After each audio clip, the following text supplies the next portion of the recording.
Hello everyone, I'm Brent and welcome to the Middleman channel.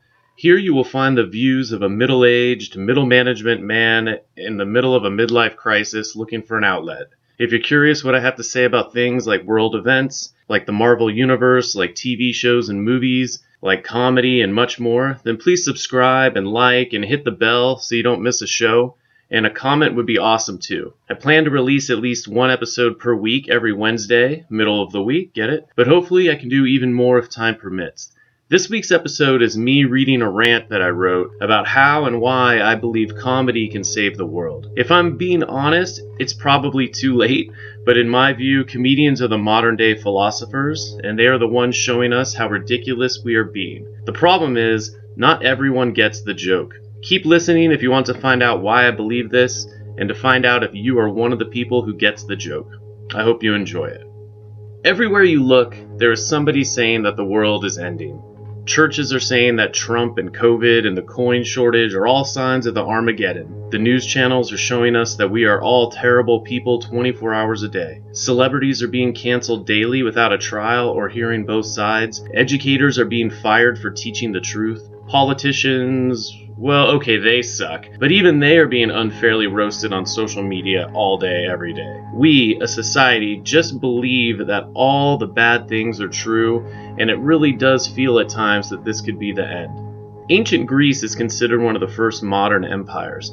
As it grew and expanded into the bloated, selfish, hedonistic monster that empires tend to become, there was a group of voices that emerged, desperately trying to remind the leaders and the people that they are just human. They may feel special because of the luxurious life that being part of the ruling empire had brought them, but at the end of the day, they still know nothing. They weren't special, they were lucky. These voices were from the philosophers.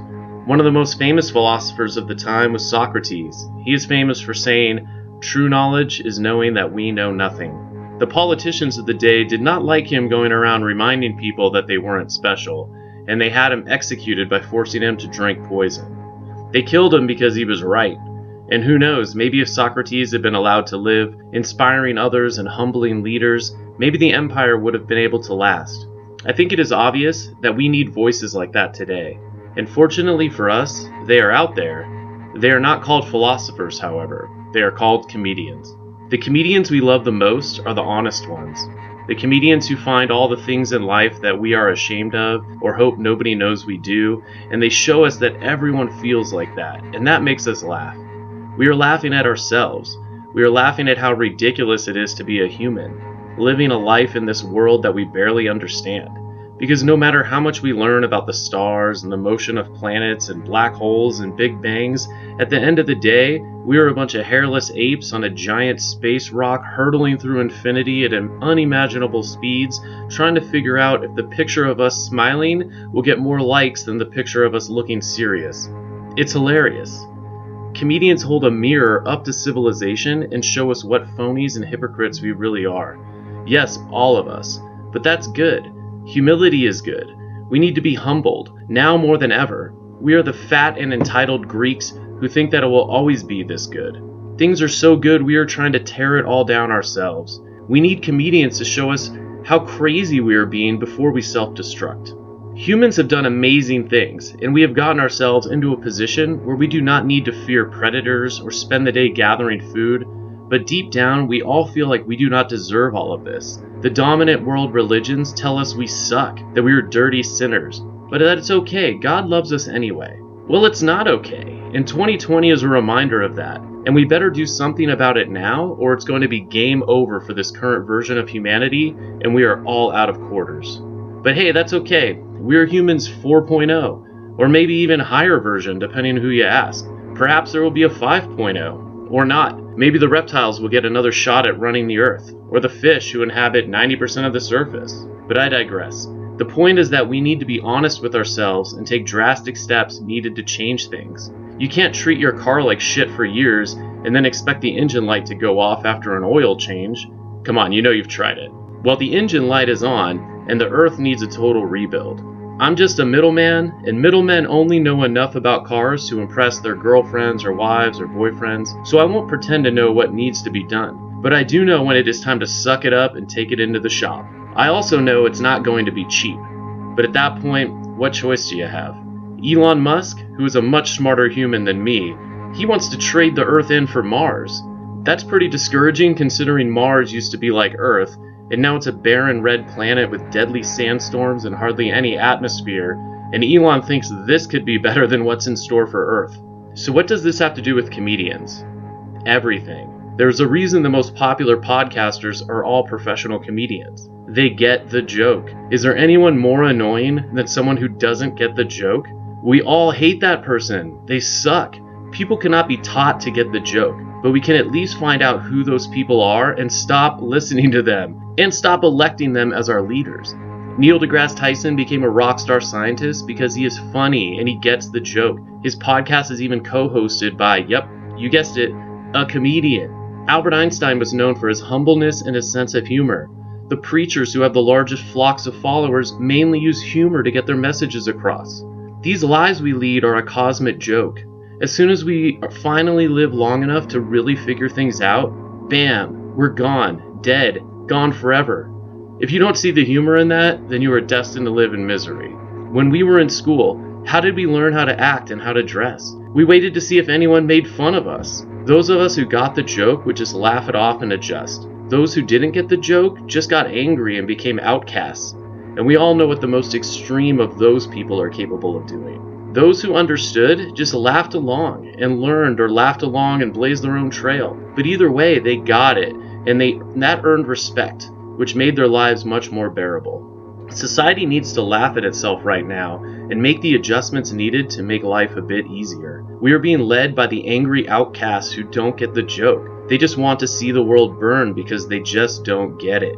They are driven by ego and revenge, and not by a need to improve life for everyone. Everyone laughed at them, and they didn't know why because they didn't get the joke, and now they want to make everyone pay. This is a big reason public shootings are up. We blame guns, but it is really a society filled with angry people who just don't get the joke.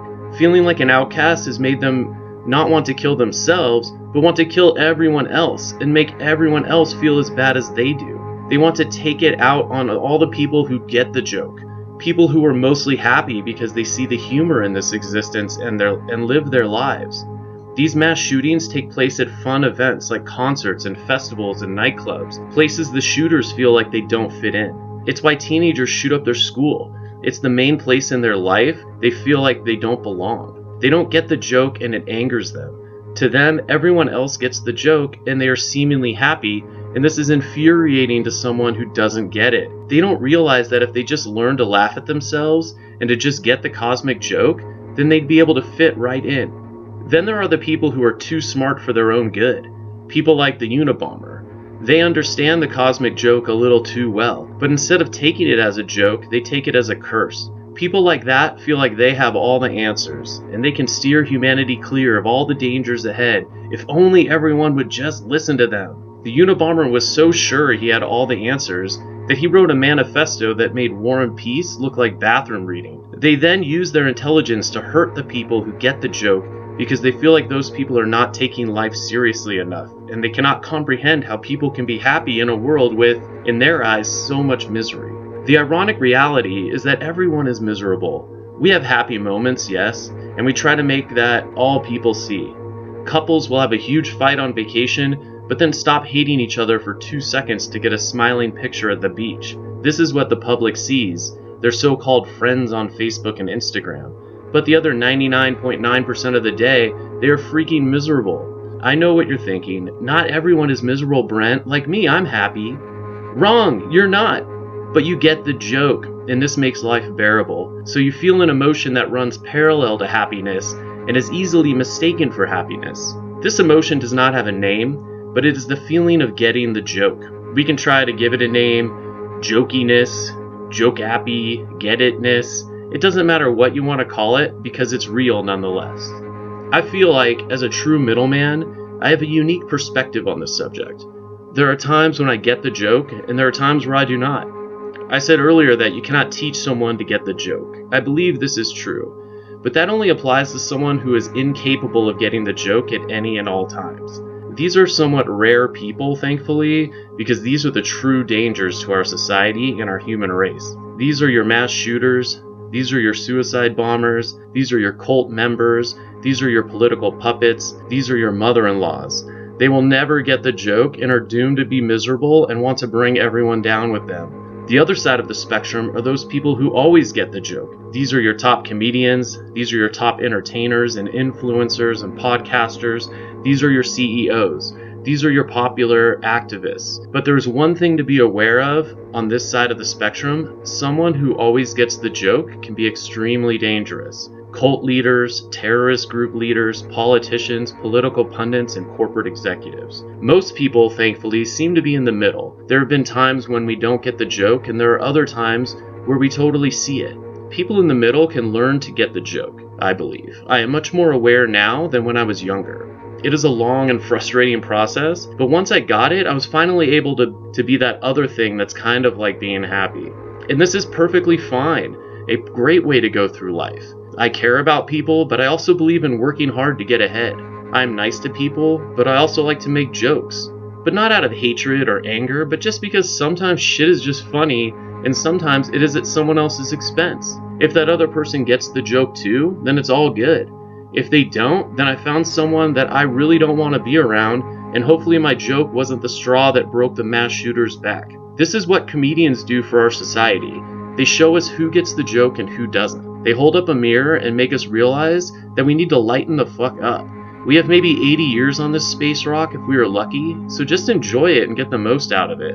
That doesn't mean abandon your family and travel around the world. It just means don't take things so seriously, and if someone makes fun of you, just laugh it off. Maybe there's something you should change about yourself. That's not an insult, that's just being honest. Nobody is perfect, and we should always be looking for ways we can grow and improve. Just like the Greek philosophers, comedians are just showing us where we need to improve as a society and as a species. So instead of poisoning them or doxing them or sending hate-filled messages to them, how about just listening to them and possibly making a change for the better? Comedians show us how ridiculous this all is. Comedians make us laugh at ourselves. There's a reason that most comedians come from tough backgrounds with alcoholic fathers and neglectful or overbearing mothers. Comedians tend to drink too much or smoke too much or regularly do drugs and swear and say crazy things that most people cannot get away with saying. But we let comedians get away with it because they are free. And they are free because they get the joke. We admire the free lifestyles. But the truth is, we can all feel that way by just getting the joke. Comedians learned at a young age that you can either laugh at your situation or just be a miserable loner who hates everyone and everything. I want to hear from the people who learn to laugh at themselves and their situation. Comedians are holding up the mirror and showing us what assholes we are. And when that happens, don't get angry at the reflection or pissed at the person holding the mirror. Laugh. Laugh at yourself. Laugh at life. Laugh at how random and how absurd this all is. Laugh and enjoy the ride, because you only get one shot at it. So don't waste it being full of anger and hate. Enjoy it while being full of love and laughter. So thank you to all the comedians out there, making us laugh at your misery and at our misery and at all the stupid things we do and say. I, for one, appreciate it. And I honestly believe that it's the most important job in society right now. A society that is on the brink, and a society that could really use a good laugh right now. I'm Brent, the middleman. Thanks for listening.